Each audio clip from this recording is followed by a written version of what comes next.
compartilho contigo o que está escrito na segunda carta aos Coríntios, capítulo 12, versículos 7 ao 10. E para que não me ensoberbecesse com a grandeza das revelações, foi-me posto um espinho na carne, mensageiro de Satanás, para me esbofetear, a fim de que não me exalte. Por causa disto, 3 vezes pedi ao Senhor que o afastasse de mim. Então ele me disse: a minha graça te basta, porque o poder se aperfeiçoa na fraqueza. De boa vontade, pois, mais me gloriarei nas fraquezas, para que sobre mim repouse o poder de Cristo. Pelo que sinto prazer nas fraquezas, nas injúrias, nas necessidades, nas perseguições, nas angústias, por amor de Cristo. Porque quando sou fraco, então é que sou forte. Essa palavra foi dada ao apóstolo Paulo, em quem o Senhor, com excelência, se aperfeiçoou. Sendo ele perseguidor dos que professavam a Cristo, deixou-se ser inteiramente transformado por ele a partir da visão que teve do Cristo Jesus.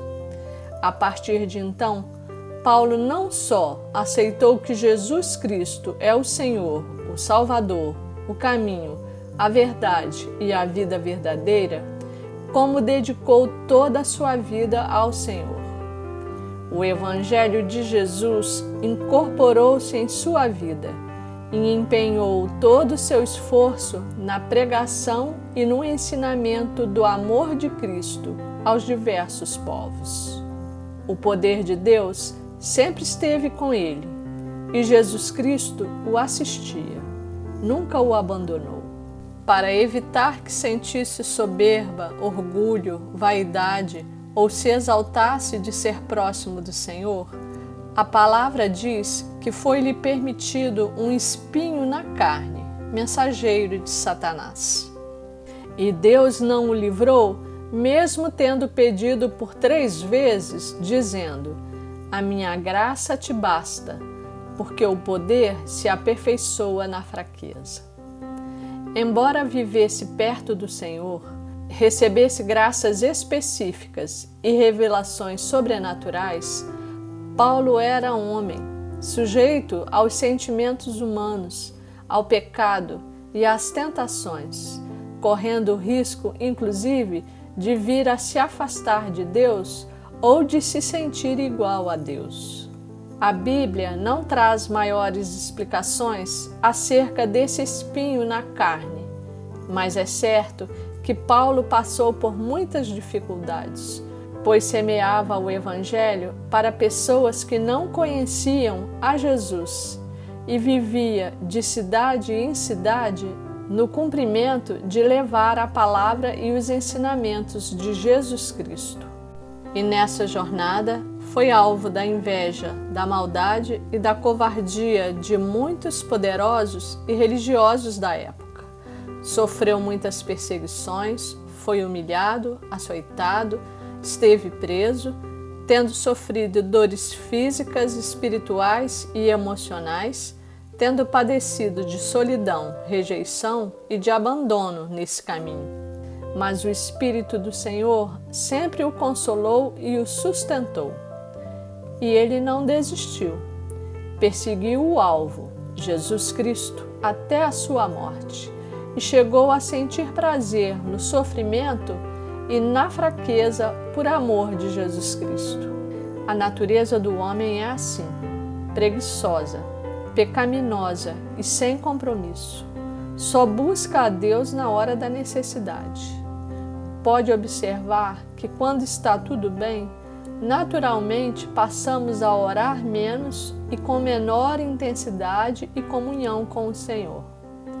Passamos a curtir um momento de alegria, de paz e de felicidade. E vamos gradativamente nos desligando e nos afastando de Deus. É como se não precisássemos mais dele. Mas se estamos com alguma dificuldade ou passando por sofrimento, logo, logo nos achegamos ao Senhor para buscar consolo e ajuda. Mas nosso Pai nos ama e quer ser amados por nós. Quer que estejamos sempre com Ele e não que nos aproximemos somente quando precisamos. Devido à dureza do nosso coração, Deus muitas vezes permite seja espetado um espinho em nossa carne, para nos lembrar que não somos nada sem Ele, que não podemos viver longe dele. As doenças, os problemas, as dificuldades, as assolações, as dores, as preocupações e as privações do dia a dia são o espinho na carne que nos mantém ligados ao Senhor da vida, ou que nos levam de volta ao Salvador e Consumador da nossa fé. É o Senhor nos lembrando da nossa fraqueza, da nossa fragilidade e da nossa dependência em relação a Ele.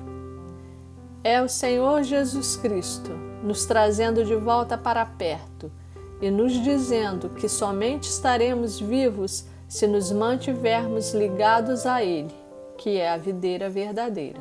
E quando clamamos, nos entregamos e nos derramamos, Ele vem em nosso socorro, nos consola, toma as nossas dores, refrigera a nossa alma, leva o nosso fardo, revigora as nossas forças, nos concede a paz que o mundo não pode dar, renova nossas esperanças e fortalece a nossa fé em cumprimento de Sua palavra. O meu poder se aperfeiçoa na fraqueza. Então, irmãos, nas horas alegres e tristes, só a graça de Deus nos basta. Ele é a nossa fortaleza. Nos gloriemos no Senhor, pois pela sua força e poder podemos afirmar: quando sou fraco, então é que sou forte. Como dito na primeira carta aos Coríntios, capítulo 1, a partir do versículo 25, a loucura de Deus é mais sábia do que os homens, e a fraqueza de Deus é mais forte do que os homens. Irmãos, reparai, pois, na vossa vocação, visto que não foram chamados muitos sábios segundo a carne, nem muitos poderosos, nem muitos de nobre nascimento. Pelo contrário, Deus escolheu as coisas loucas do mundo para envergonhar os sábios e escolheu as coisas fracas do mundo para envergonhar as fortes. Deus escolheu as coisas humildes do mundo e as desprezadas e aquelas que não são para reduzir a nada as que são, a fim de que ninguém se vanglorie na presença de Deus.